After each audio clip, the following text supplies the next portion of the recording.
Sir, sa loob ng 2 taon, sino sir kay Tatay Digong at kay PBBM yung nakita yung the best na mamuno? Para sa akin, Yes sir. si Bongbong. Bakit sir? Kasi unang-una, hindi naman tayo medyo gumaganda yung ekonomiya natin. So medyo may mga nanggugulo kaya Si BBM, hanggang salita lang pero hindi talaga siya kasing galing ng tatay niya. Sir, para sa iyo sir, sa loob ng 2 taon, sino po yung nakita nyo na the best mamuno? Si Tatay Digong po ba o si PBBM? BBM. Bakit po sir? Kasi marami kasing nakaraan kasing si Duterte ang presidente. Marami kasi siyang napatay dun sa nasangkot dun sa mga droga eh. Kaya para sa akin, sinigog talaga ako. Kahit sinahirapan niyang aming sa Mindanao, okay pa rin sa akin sa kanya. Kung sakali sa loob ng 2 taon, sino kay PBBM at kay Tatay Digong yung nakikita nyong the best na namuno? Digong pa rin siyempre. Bakit sir? Maraming pagbabago, maniwala ka. Kita mo nung panahon ni Digong, yung mga pulis medyo nagtino.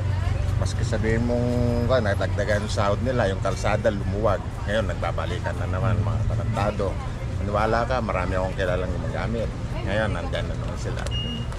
Dahil Duterte ako. Duterte. Bakit sir? Bakit sir? Bakit Duterte? Nalinis niya yung mga yung Manila Bay. Okay yung ni Duterte. BBM, sa bigas na, sira kagad siya sa bigas, di ba yun? Oo. Ibig na bumaba, lalo pa tumas. So sir, Digong. bakit po sir? Siyempre, maganda yung palakaran niya eh. Galing. Tsaka mas mura yung bigas eh. Una po sa mga... Nung nag-lockdown, doon makikita yung niya, tulong niya. Nakita ko talaga. Nakita ko maganda talaga yung palakad ng pati rin si Inday Sara. Maganda yung palakad niya. Bali-sorby lang kami sir, okay lang po.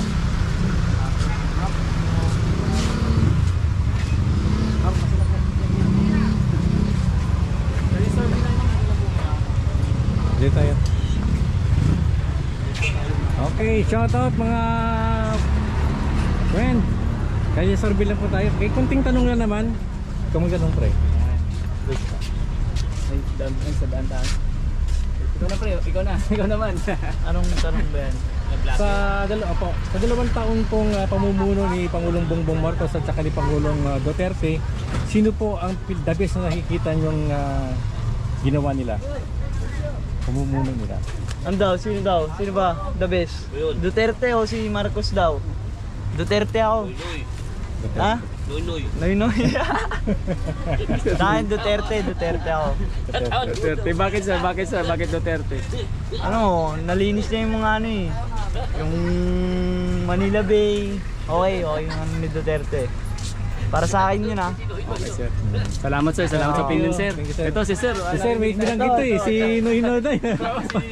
Ba't na? Dating okay sir, sa palagay mo sir, no? Sa loob ng 2 taon sir, sino kay PBBM at kay Tatay Digong yung nakita mong the best sir na namuno? Namuno? Wow. Pares lang naman sila eh. Wala na naman sila, pares lang sila. Pero the best talaga si Noy Noy. Bakit po sir? Ha? Bakit po sir nasabi ninyo? Nagpagawa siya ng tulay, ganda bubaksak eh. Tapos, nagpagawa ng wala naman tulay. Di ba yung sa maganda na mesa. Okay sir. Nabalitaan ko nga yun eh. Para masaya kayo. Nabalitaan ko nga yun eh. Para na kayo masaya. Gawa ng tulay, wala namang... Wala di ba sa bayan Wala namang ilog. Walang ilog. Oo, totoo nga yun. Okay, salamat sir. Sir, ating natanungin. Siyempre. Magandang araw sir. Para masaya lang. Sir, para sa'yo sir, sa loob ng 2 taon, kanino kay PBBM at kay Tatay Digong yung nakita niyong the best na namuno sir? Sinunod na taon. Bakit po? Bakit sir? Bakit sila mga ita sa kamag-alak na sa inyo dyan? Marami siyang project na yan nagawa eh. Kay PBBM, sa bigas na, sira kagad siya sa bigas, di ba yun? Oo. Ibig na bumaba, lalo pa tumas eh. So sir, kung sakali po, ano pong mensahe niyo sa ating Pangulong Bongbong Marcos dahil sa mga nakita ninyo na ganyan? Gawin lang yung ano, yung nararapat na ano. Para mapababa lahat ng bili, no, naman yung kailangan ba ng mga tao. Okay. Salamat sir, salamat sir. Okay, thank you po sa inyong mga comments. At pananaw. Okay. Parehas lang naman sila, wala na Okay, thank you. Sir, ito pala sila namin sir, oh. Channel namin. Yan mga kababayan, ano, at maraming salamat pala mga kababayan. At ito po yung ating survey dito sa may Baklaran pa rin. Ayan.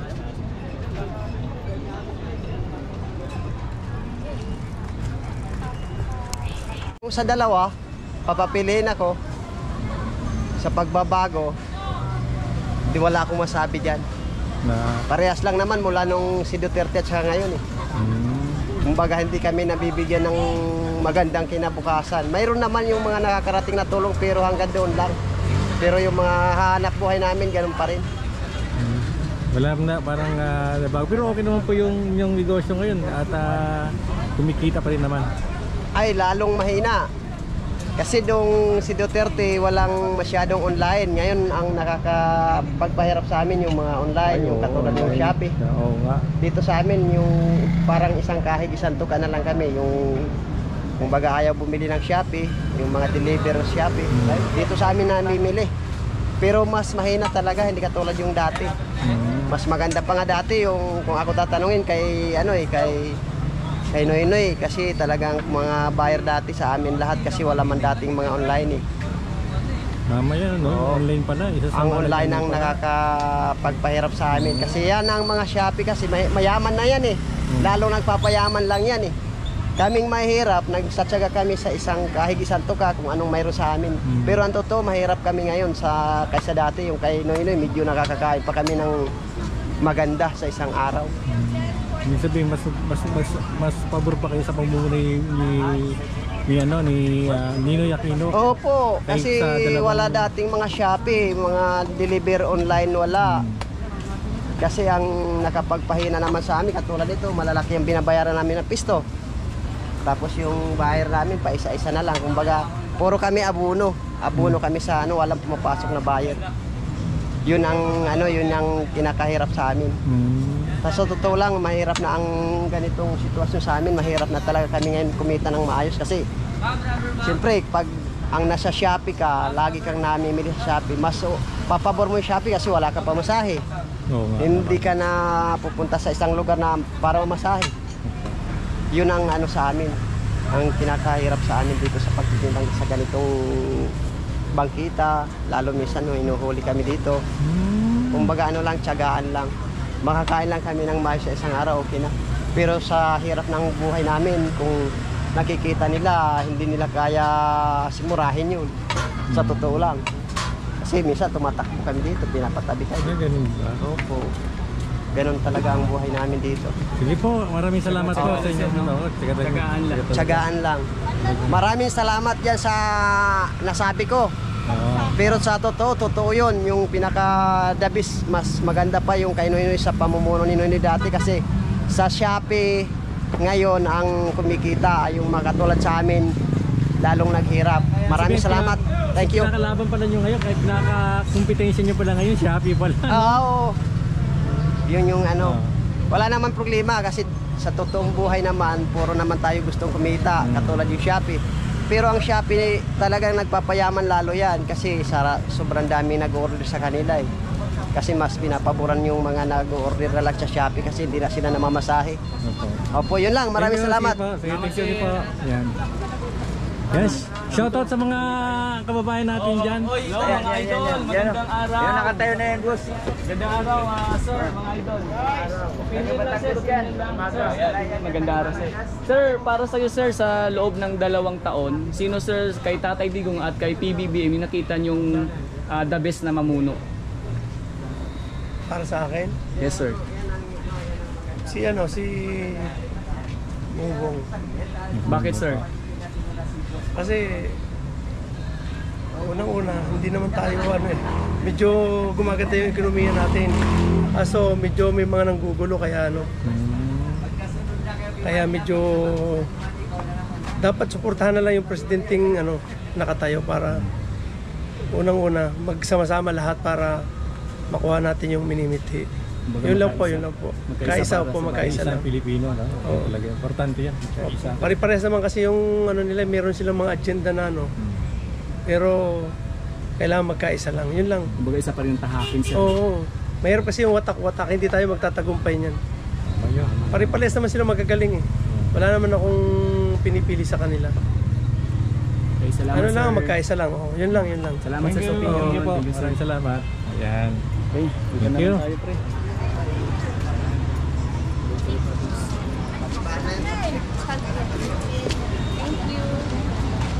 Ito si madam. Minit ah. Ito si kuya. Ito si kuya. Ay, ito si ma'am. Ma'am, magandang araw. Ma'am, ano lang po, kali-survey lang to ma'am.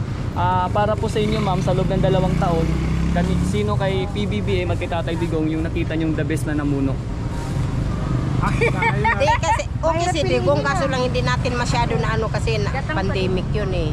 Nakaupo lang siya. Itong si BBM, hanggang salita lang pero na hindi talaga siya kasing galing ng tatay niya. Iba talaga. Kumbaga yung mga pinangangako niya noon, yung kampanya, siyempre mga tao uhaw sa mga ganun eh. Oo naman. Pero wala siyang, ngayon nga away-away pa. Ako, wala na ano. Pili ka na. Hindi ko nga malaman kung sino ng ano natin ngayon. Parang wala nang delikadisa yung mga ano natin ngayon. Mas maganda pa nga ata magpolitiko yung mga kahit walang pinag-aralan. Kasi kung tuusin ang pagserbisyo ng tao, hindi kailangan ng alpabito. Dito yun, nandito yun, tsaka dito. Hindi kailangan ng alpabito. Meron nga dyan, sa Harvard pa nag-aral, pero kurakot naman. Wala rin. Kahit sinong namumuno talaga. Pag ano, wala ka. Tama na sana ngayon nung 20 isang kilong bigas. Wala naman sinabi siyang 1 kilo. 1/4 lang pala yun. May sinabi ba siyang 1 kilo? Di ba sabi niya ang bigas magiging 20? Wala naman siya sinabi 1 kilo. 1 kilo talaga yon. 1/4 lang pala yun. Ngayon ay giging 60 na. 65 na. So ibig sabihin ma'am, sino po yung pinaboran nyo sa tanong ko kanina? Sa Dabis Mamuno, si Sino? PBBM kay Tatay Digong. Kasi si Digong nakaano na eh. Ito ano pa lang eh. Kumbaga nasa 1/4 pa lang si BBM. Sa 2 taon na Sa 2 taon po, opo. pamumuno nila. Sino nakikita yung The best. the best? Si Digong. Pero si BBM kasi ano, lalo naman panay biyahe. Panay alok ng negosyo doon sa ibang bansa. Wala naman tayong ano doon at Ito pala yung business Kung niya. sakali ma'am, ano pong mensahe niyo sa ating Pangulong Bongbong Marcos? Baka nanonood po siya. Dayahin niya yung strategy ng papa niya. Wag lang ano yung sa mahirap ang puso niya, hindi yung saka wag siya magpapasulsul sa mga ano. Lalo na ngayon, inaano siya ni Digong. Eh mamaya pa okay naman siya. Nasa national TV ka. Ayun o, makabongbong to. Oh. Magkaiba Okay, kami. thank you ma'am. Ay sir, ayun, tama-tama, nabanggit ni ma'am. No? Sir, para sa iyo sir, sa loob ng 2 taon, sino po yung nakita nyo na the best mamuno? Si Tatay Digong po ba o si PBBM? Ay, BBM. Bakit po sir? Kasi marami kasing yung nakaraan kasing si Duterte ang presidente. Marami kasi siyang napatay dun sa nasangkot dun sa mga droga eh. Yan ang naging controversial sa kanya eh. Kaya nga ayaw nilang papasukin yung ICC dito eh. Kaya kay Presidente Bong, ayaw niya namang kasi maano yung batas natin eh. Pero may paraan para manghuli ng mga kung paano manghuli ng mga drug lord. Yan ang mga sabi ko doon. Tsaka yung kanyang mga plataforma ngayon, nag-i-improve naman, kaya lang may naninira lang. Lalo na yung issue ngayon. Okay, salamat sir sa opinion sir. Ayun to si sir, sa likod natin. Sir, magandang araw sir. Ayun, sir, anong masabi sir? So, sa loob ng 2 taon, sino kay PBBM at kay Tatay Digong ang yung the best na namuno? Ay para sa akin mas gusto ko si Digong kasi marami siyang ginawang para sa mga masasamang tao, di ba? Kaya para sa akin si Digong talaga ako Kahit sinahirapan niyang aming ano sa Mindanao, okay pa rin sa akin sa kanya. So sa ano sir, saan bang lugar niyo sir?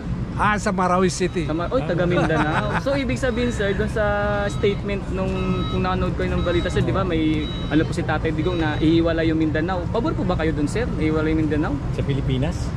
Para sa akin kasi Muslim ako, pabor talaga sa akin yun. Pabor sa akin yun kasi yung kultura namin ihiwalay sa ano.